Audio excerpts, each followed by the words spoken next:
mentioned in the past how I spend the winter restoring old gardening and woodworking tools, but this year was a bad year for tool collecting.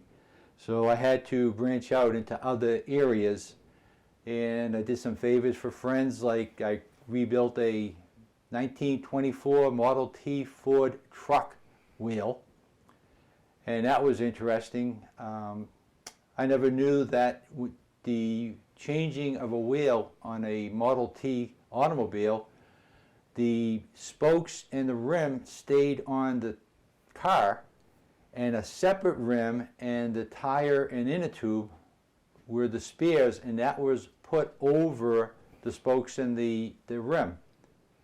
The other thing I didn't know is that the tire needed 60 pounds PSI, which is about twice the amount of air pressure on that car, on that tire, versus a modern automobile today.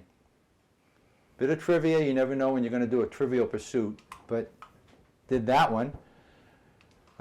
Just driving through the streets, I found a couple of tables on the sidewalk, did a curbside pickup. The round table, which is a drum table, is from the 1930s, and when I picked that up it was in 28 pieces, but the owner assured me that they were all there. Took me a week just to put the puzzle together and get it all glued up before I could even start working on restoring it. There was also a triangular occasional table that I'm working on now. And separately I found a couple of bridge lamps from the 1920s.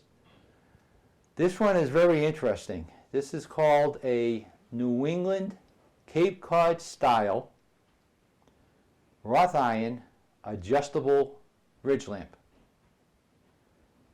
This lamp has siblings that sell today for over $5,000. I'll be lucky if this one is worth $200, but got it for free, so you really can't complain.